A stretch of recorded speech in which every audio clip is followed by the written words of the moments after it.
Welcome to our video for High Leverage Practice number 19, Use Assistive and Instructional Technology. There are 22 high leverage practices for supporting students with disabilities grouped into 4 domains. HLP 19, Use of Assistive and Instructional Technology, falls under the Instruction domain. The major sources for content in this video is the chapter by Maya Israel in the HLP for Inclusive Classrooms book published by Routledge and CEC, the Center on Inclusive Technology and Education Systems, and the National Center on Accessible Educational Materials for Learning. Part 1. Definitions and Rationale. HLP 19, Use Assistive and Instructional Technology, may be the broadest HLP within the instruction domain due to the expansive range of technology options and their varied purposes for teaching and learning. As such, simply recommending the use of technology for teaching and learning is too vague to effectively guide practice. HLP 19 requires an understanding of how technology impacts student performance on a wide range of tasks, including academic, behavior, mobility, and communication.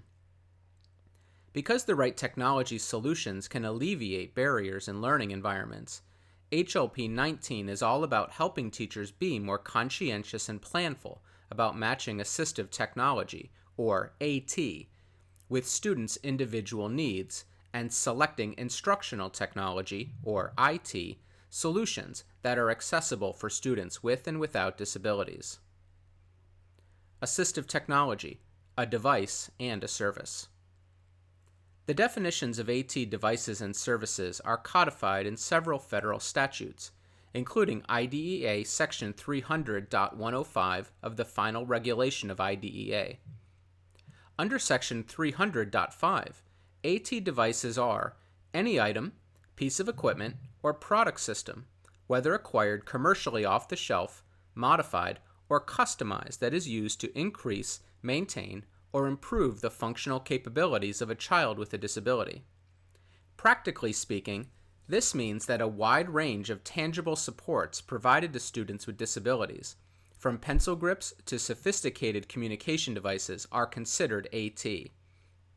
A key element of AT is that it is related to function rather than any disability category, and, as such, addresses the entire range of what students may need to succeed in school and beyond. IDEA Section 300.6 defines an AT service as any service that directly assists a child with a disability in the selection, acquisition, or use of an assistive technology device. Of note in this definition is the phrase assists a child. While the examples may appear to be things that are done for a child, professionals include the student and their family in all areas of AT decision-making and use. The ultimate goal is to prepare the student for independence after the K-12 system. The context for AT consideration is most clearly established in Section 300.105 of the Final Regulations of IDEA, which states that a. Each public agency must ensure that assistive technology devices or assistive technology services, or both, are made available to a child with a disability if required as part of the student's 1. Special education, 2. Related services, or 3. Supplementary aids and services. Basically, this means that if the student requires AT devices and services to participate or benefit from any of these 3 areas, what is needed must be provided at no cost to the student's family, since the AT is a critical part of the student's free appropriate public education. The IEP team is also charged with determining whether the student needs AT devices and services at home and in other locations. IEP implications.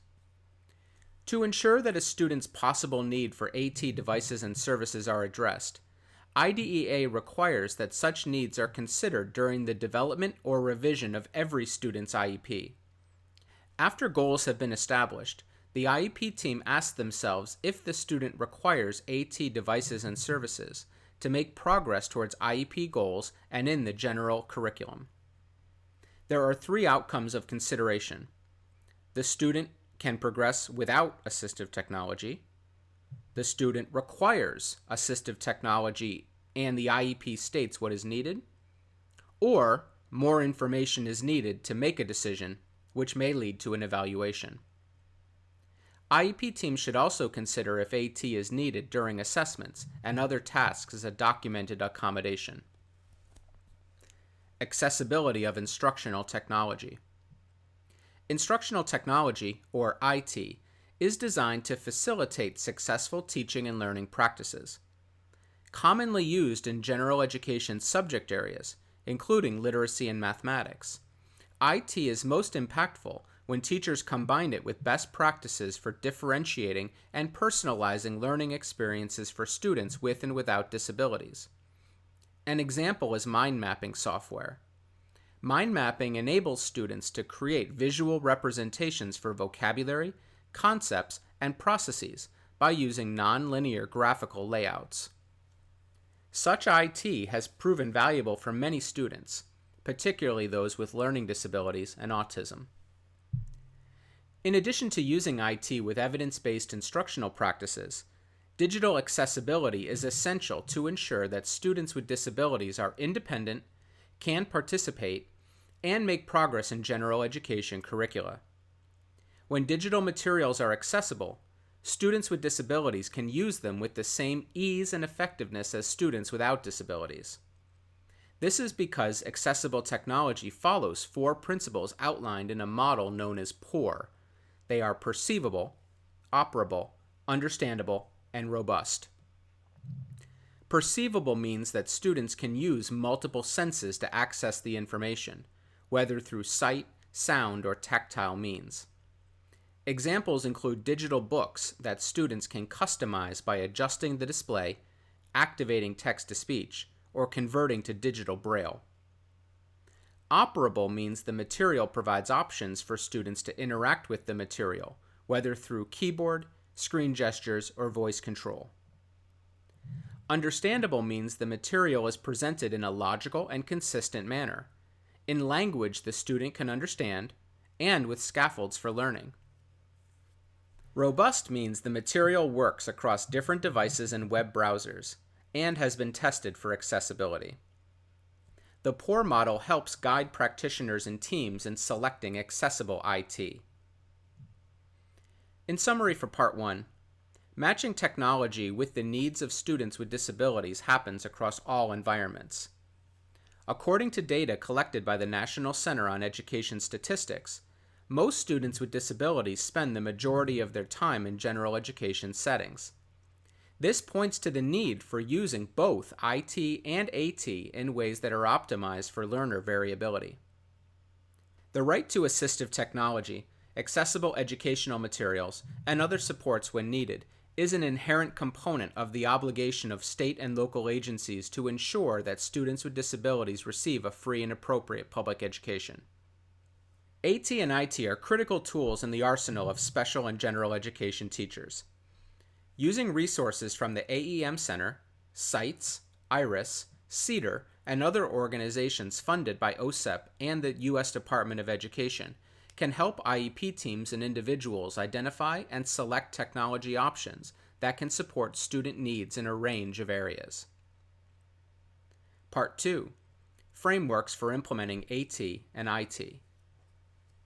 In Part 2, we briefly discussed 2 applied frameworks to guide practitioners and families in their selection and implementation of AT and IT.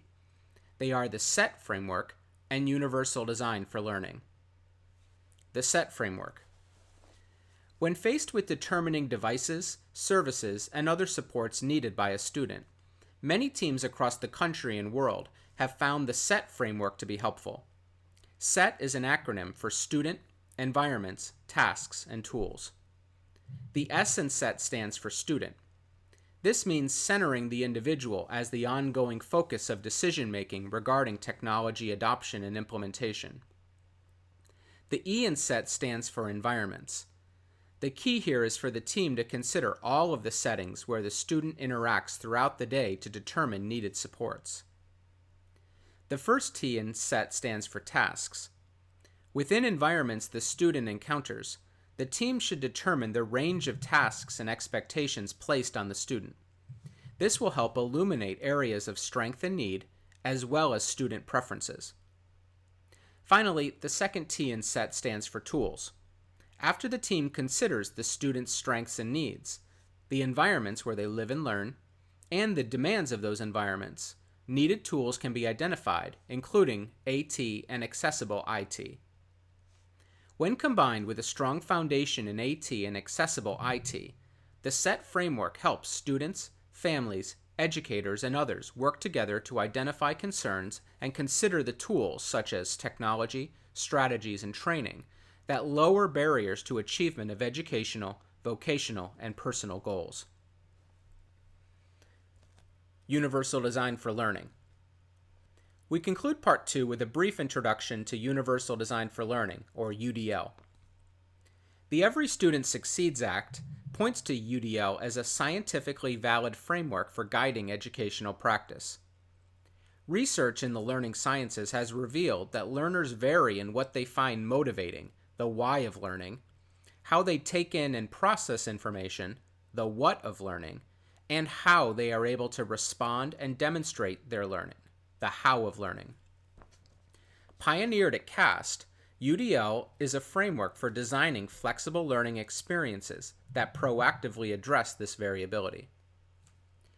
With UDL, this is done by providing learners with options in the form of multiple means of engagement to recruit their interest and drive their motivation for learning, multiple means of representation to make information more accessible and understandable, and multiple means of action and expression to harness creativity and get a more accurate measure of what students truly know.